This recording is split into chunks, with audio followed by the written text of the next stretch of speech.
কবিতা আছে, ওই দেখা যায় তাল গাছ, ওই আমাদের গা। এই কবিতাটাও আপনারা সবাই পারেন। এটা আমি বিভিন্ন মডেলে আপনাদের সামনে উপস্থাপন করবো। সবচেয়ে আপনাদেরকে নির্ধারণ করতে হবে সবচেয়ে বেস্ট মডেল কোনটা। যেমন এই কবিতাটা যদি একটা ছোট বাচ্চা আবৃত্তি করে তখন কিভাবে পড়বে? ওই দেখা যায় তাল গাছ, ওই আমাদের গা, ওইখানেতে বাস করে কানা বগির চাষ।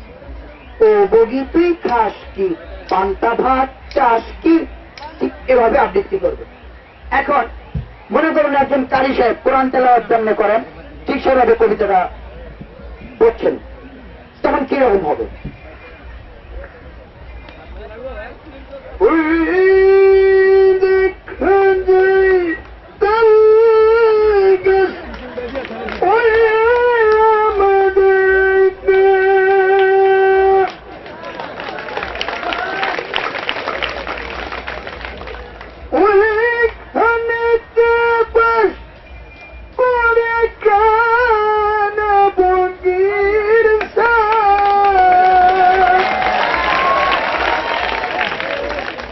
দর্শক মন্ডলী, আবার যদি কোনো ওয়াজ মাহফিলে কোন বক্তা ওয়াজের মতো করে বলেন কবিতাটা, তাহলে কিভাবে বলবেন?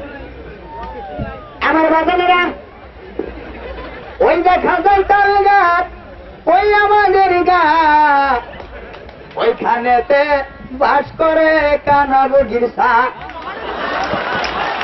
আমার পর্দার আড়ালের মা বোনেরা, আমি বগিরে জিজ্ঞাইলাম, ও বগি তুই খাস কি, পান্তা ভাত চাস কি? বগি কান্না কান্না কই, পান্তা আমি খাই না, পুটির মাছ পাই না, একটা যদি পাই অমনি ধরা গাপুস গুপুস খাই। ধরে বলেন মার হাবা, আরো ধরে মার হাবা। আবার এই কবিতাটা একজন রাজনৈতিক নেতা যখন রাজনীতির মঞ্চে, জনসভার মঞ্চে ভাষণ দিতে দিতে বলবেন, তখন কিভাবে বলবেন? সংগ্রামী ভাই ও বোনেরা আমার, ওই দেখা যায় তাল গাছ, ওই আমাদের গ্রাম, ওইখানেতে বাস করে কারাবগির ছা। আমি বইকে প্রশ্ন করলাম, ও বগি তুই খাস কি, পান্তা ভাত চাস কি?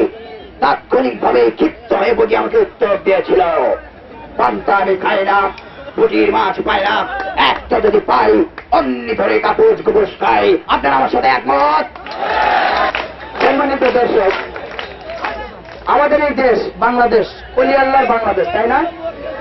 যেমন একটা গান আছে না, এই অলি আল্লাহর বাংলাদেশ, এই শহীদ গাজীর বাংলাদেশ, রহম করুন আল্লাহ, কবুল করুন আল্লাহ। কিন্তু এই অলি আল্লাহর দেশে কিছু পীর সাহেব আছে যাদের নামের ডিগ্রি শুনলে তাদের নাম খুঁজে পাবেন না। হক্কানি, রব্বানি, দাউদে ফুরকানি, ওলিয়ে গুলশানি, শানে জিলানি, সারা গায়ে চুলকানি, খানে খান, খান খানা খান, উজিরে গোরস্তান, গোলে মালে খান। এইরকম কিছু ভণ্ড বাবা, ভণ্ড পীরের দরবার আছে, তাই না? তাদের দরবারে গাঁজা খাওয়া হয় আর জেগে করা হয়। সেই জেগেটা কিরকম? এইরকম ভণ্ড বাবার দরবারে যদি এই কবিতাটা আসে জিকির করতে করতে, তখন কিরকম হবে? ওই দেখা যায় তাল গাছ, ওই আমাদের গা,